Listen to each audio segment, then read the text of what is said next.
Men, the path in one of these rebuilds from beginning to end is seldom a straight line. I make, in this video, several assumptions and assessments that are completely and totally wrong. They will be pointed out in future videos, but keep in mind, I really screw up some of my assessments in this video.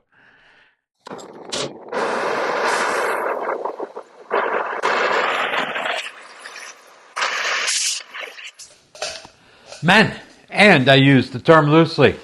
I'm back over here on the In Too Deep project, and as you can see, the cylinders and the heads are off.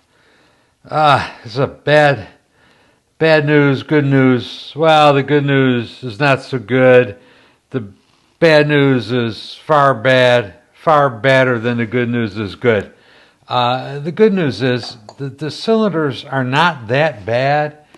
A couple little scratches in the pistons. I might sand those off with some fine sandpaper, and I might hone the jugs and re-ring it. And I think that'll do for the top end. The bad news is the rods are loose as a goose.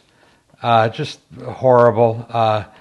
The front one, well, the front one is always looser than the rear one is, but the rear one, if you could grab a rear, and the engine is hard to turn over, Jesus Christ.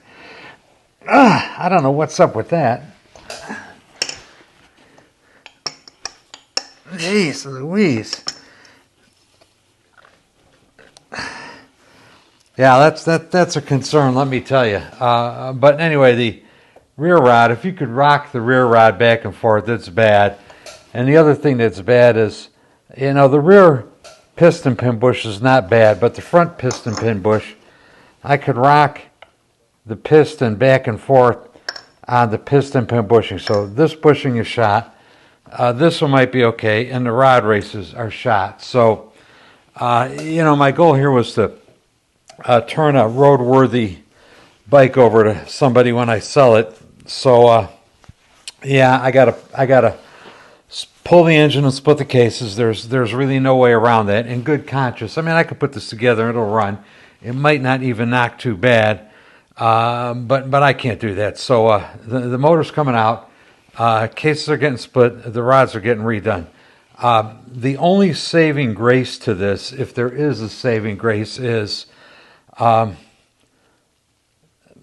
connecting rod bearings aren't bad. Whether the Timken bearings any good, whether the pinion bearings are any good, who knows? Usually those bearings are reusable, usually.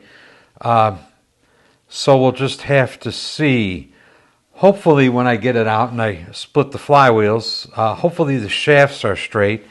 When you start having to buy sprocket shafts and pinion shafts, those get expensive. And of course the trans has got to come out now. So, trans parts are expensive too. And we'll just have to see. I don't know. Conceivably, this could all end up going for parts. But anyway, that's all for now. This might be a very short video. I've shown engines coming apart plenty of times. There's no need to go into that again. So I don't know. I'll bring it back when there's something else to look at, I guess. Obviously, cams and cam cover are off. Cams all look real good. Lifters look pretty good. Not perfect, but pretty good.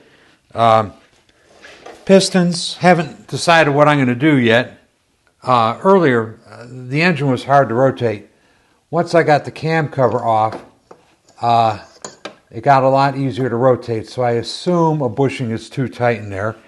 We'll be checking that out when it goes back together again. Over here on this side, everything actually looks pretty good. There are no split out primary screw holes. There's no cracks. A lot of times this is cracked, this is cracked, this is cracked. I see no cracks.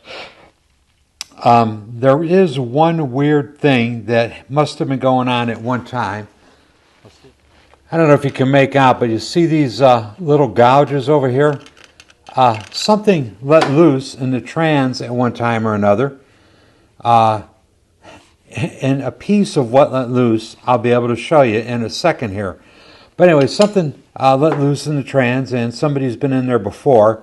I don't see any other associated damages, and when I show you what I found, you're really going to be amazed. There was no other damage in there.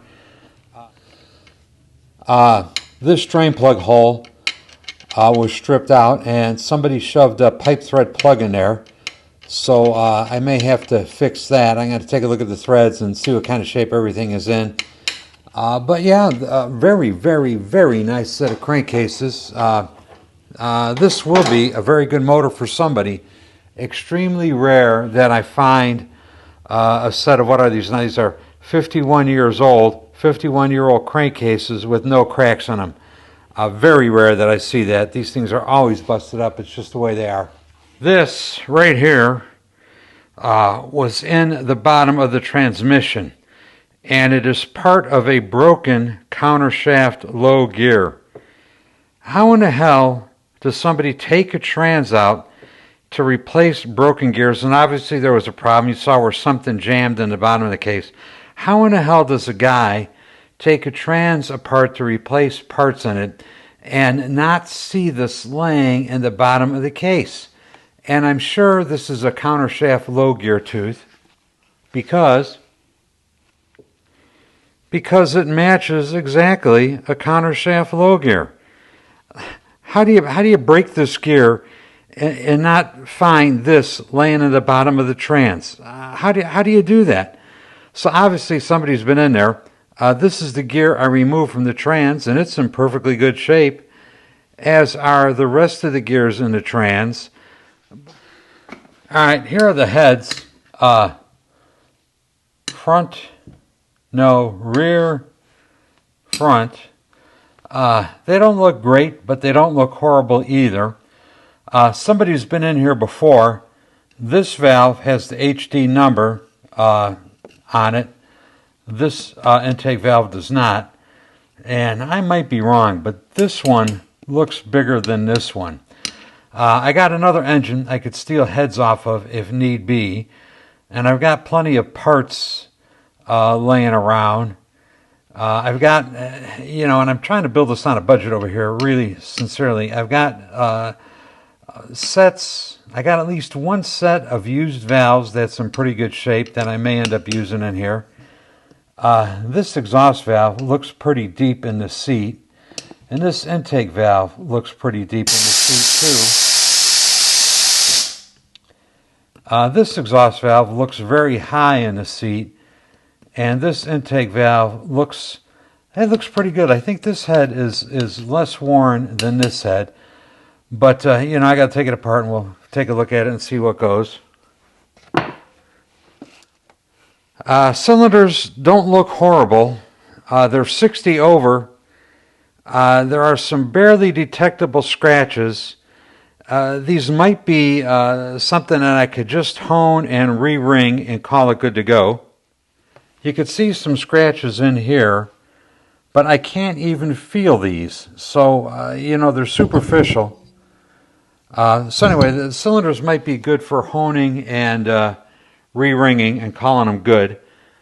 Pistons, some slight scratches in the pistons, but they might get slightly sanded and reused again. But overall, the guy who ends up with this is going to get a damn good engine. I mean, the crankcases alone are going to be well worth it. You don't see 74 crankcases with no discernible damage other than maybe one stripped out drain plug hole. Anyway, for today, that's it. I am out of here. Yeah, short video, I know. I could have showed this all coming apart, but I wanted to get it apart and see what I had to work with, and no videos of the taking apart. You see me take apart a lot of engines. I'm out of here. Thanks for watching. We'll see you next time. Bye.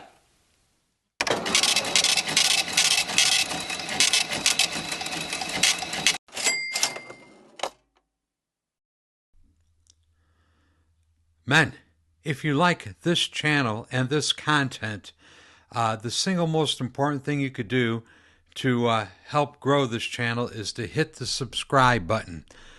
I also have new design coffee cups and stickers available. I like the old coffee cups, but I like these new ones even more. Links are included in the description down below. And for those of you who really want to go the extra mile, you could join me on Patreon. Link is also included in the description down below. And to all of you who have watched these videos, I'd like to say thank you. Thank you very much. I really, really do appreciate it.